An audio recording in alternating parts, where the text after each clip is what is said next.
Bismillahirrahmanirrahim. Assalamualaikum. Pada video kali ini Bro Fatih nak sembang satu anime yang mana boleh dikategorikan sebagai top anime untuk tahun 2020. Kalau macam kita tengok pada tahun tu dekat YouTube, Insta, FB dan sebagainya, ramailah orang suggest ataupun recommend anime ni. Lepas anime ni dah habis, ramai orang buat status juga yang mana diorang rasa macam sedih, kosong, bosannya hidup ni. Kira macam anime ni mendapat respon yang positif daripada para peminat, iaitu anime Oregairu. Dia ni bertemakan daripada romantic comedy, tapi dia punya storyline apa semua memang shock, memang best. Dia punya plot mengisahkan tentang seorang remaja lelaki yang bernama Hashiman, yang mana dia ni sifat dia adalah introvert. Kalau macam dekat sekolah tu, dia tak suka bergaul dengan orang lain dan dia tak ada matlamat masa depan. Selain dalam anime tu juga, kita akan nampak lah yang Hashiman ni akan mengungkapkan kata-kata hikmah. Kata-kata hikmah yang mana kata-kata dia antara salah satunya adalah masa muda ni adalah masa yang banyak menipu dan sebagainya. Macam mana sekalipun dalam sekolah tu nanti dia akan dibimbing oleh satu cikgu untuk dia dapat sikit-sikit nampak masa depan dia ataupun untuk merubah hidup dia sedikit demi sedikit, iaitu Hiratsuka Sensei. Yang mana pada satu hari di episod yang pertama, kita akan nampak Hiratsuka Sensei akan menyuruh Hashiman untuk bergabung dalam satu kelab, yang mana kelab tu merupakan kelab yang akan menghulurkan bantuan kepada pelajar-pelajar di sekolah tersebut. Dan dalam kelab tersebut nanti dia akan jumpa dengan dua gadis yang kawaii, iaitu Yui dan juga Yukinon. Yang mana Yui ni merupakan seorang gadis yang periang dan senang bergaul dengan orang lain, manakala Yukinon pula lebih kurang macam Hashiman, dia tak suka sangat bergaul dengan orang lain. Tapi macam mana sekalipun elok-eloknya, Yukinon ni dia ada matlamat dan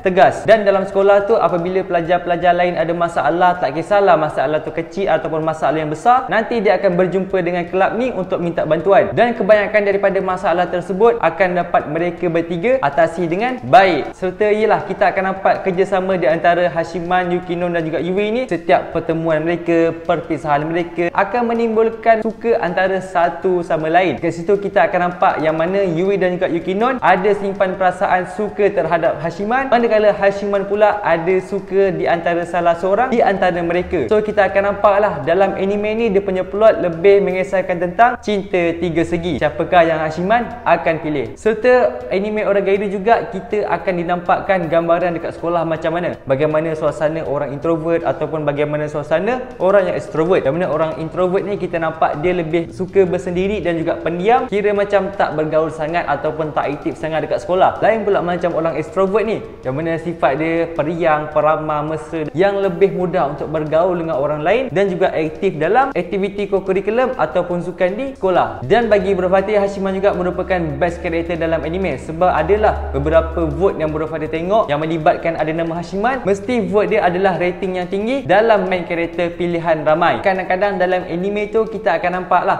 yang Hashiman kadang-kadang akan buat satu benda yang kurang bijak untuk menyelesaikan satu masalah. Apa yang dia buat tu benda yang mendatangkan kesan buruk terhadap diri dia, tapi dia seolah-olah macam tak kisah tau, asalkan benda tu dapat diselesaikan. So kalau macam korang yang pernah kena reject dengan awet, korang jangan risau baik, sebab Hashiman ni bersama dengan anda. Yelah, kalau macam kita tengok dalam season 2, Hashiman ada satu junior yang bernama Ishiki, yang mana Hashiman tu tak pernah cakap pun dia suka dekat Ishiki. Tapi ada beberapa kali yang mana bila Hashiman belum cakap apa-apa, tiba-tiba Ishiki ni dah mereject Hashiman, seolah-olah Hashiman tu suka terhadap dia. Part ni antara part yang geli hati lah dalam anime ni. Dan dalam ni juga kita akan nampak lah, selain daripada Yui dan juga Yukinon, ramai lagi perempuan yang akan suka terhadap Hashiman. Macam mana sekalipun kita akan nampak dia punya pertandingan ni akan lebih terarah kepada dua main highlight. Siapakah yang Hashiman akan pilih, sama ada Yui ataupun Yukinon. Dan anime ni yang best bagi Bro Fatih, walaupun dia romantic comedy, tapi dia tak adalah macam ungkapkan istilah I love you, aku sayang kau. Dan anime ni kalau macam kita tengok cara dia orang luahkan perasaan terhadap orang yang dia minat, dia akan gunakan bahasa kiasan ataupun bahasa yang bukan bererti bahasa cinta, tapi bahasa tu memang unik lah. So bagi Bro Fatih, dia orang punya cara untuk meluahkan perasaan tu